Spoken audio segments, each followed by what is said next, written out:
My name is Ebilade Ekerefe. I'm a IYC National Spokesman. Well, Major Jasper Boro represents who we job people are. He gave us an identity in the Nigerian state and died while fighting to defend Nigeria as a country. And of course, you are aware that Boro came to limelight, in this country because he fought against injustice and fought for a country that will practice true physical federalism. That is the only way the resources that is stabilizing this country can be met. And so to us as the job people, we are encouraged that Boro fight is still a work in progress. We must continue to engage in Nigerian state in demanding for the fundamental things that Boro fought for. What did he fight for? Boro fought for true physical federalism. He fought for equitable distribution of power, and at the same time he fought for minority rights in Nigeria.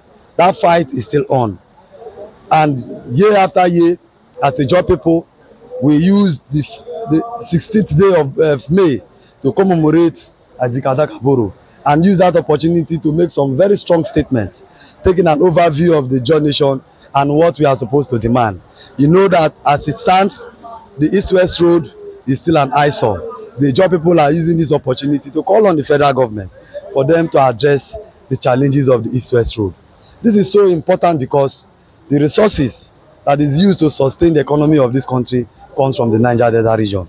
While other regions have good motorable roads that are not producing anything to the coffers of this country, why would Niger Delta not enjoy similar facilities? Why are there a lot of infrastructural deficits in the Niger Delta region? There are a lot of abandoned projects in the Niger Delta region, and no governor or government that comes into this that comes from the federal government that has attended to the issues that affect us as a people. And so this program is very symbolic. It is this 55th commemoration of our leader and the late hero.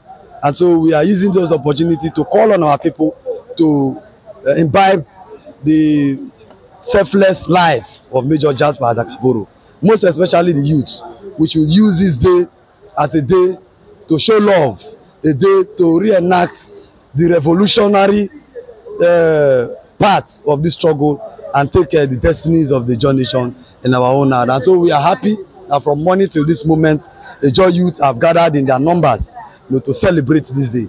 I was actually waiting for a signal. When we started this procession, the sun was very excruciating, and in every Boro day we have witnessed rainfall, and this rain that is falling today is a signal that the job nation cannot be conquered. It is a signal that peace, unity and harmony will continue to permeate between the job nation. The youth of this nation will not fight against themselves. As I have always mentioned, we are all a joy youth. Irrespective of whatever association you belong to, you are an enjoy youth. So you must comport yourself and enjoy youth and live a life of bravery, a life of courage, a life of wisdom, and an impactful life. And that's exactly what the IYC represents. The IYC represents, peace, stability, and the development of the job people. And I'm very happy that the media too is well. Well, our charge is the same. President-elect was a Democrat. He's still a Democrat. He fought for democracy, and he has fought so many progressive battles in this country. Today that is president, even though there is a general belief by certain quarters that he did not win the election, we believe that he is now the president of this country. And therefore, as President Umaru Musa Yar'Adua, blessed memories, also admitted that the elections that brought him into power was faulty. And because he wanted to have the confidence of the Nigerian people, promoted electoral reforms. We are using this opportunity to call on the president-elect that when he has taken his oath of office, he should look at Nigeria as a constituency and work for the development of this country. He should look at the issues of restructuring, that he has also been at the forefront in fighting them. Now he's at the saddle. There is no excuse anymore. We want Nigeria to be restructured. We want the Niger Delta region and other parts of the region to control their resources. We want devolution of powers so that the states can have the powers to take charge of their security and their welfare. As I speak to you, a lot of states, they are so docile. Everybody just waiting for federal allocation. But if we restructure this country and devolve these powers, everybody will develop according to their own pace, because every state has its own competitive advantage. For us as Niger Delta people, beyond the oil, agriculture and fishing is also a major state. But as I speak, because the oil exploration in the Niger Delta has completely destroyed the environment, there is no fish anymore. There are no good waters anymore. People are dying. The life expectancy rates of our people is cut short. Less than 60 years. Go to our communities. They are suffering from cataracts.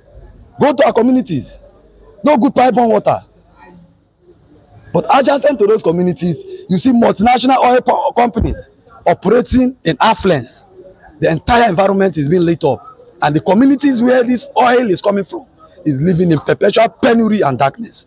I can assure you that moving forward as a job people, that era must stop, and we must ensure that the new era, where we must take this agitation to the desk of the Nigerian people and the IOCs, is not negotiable.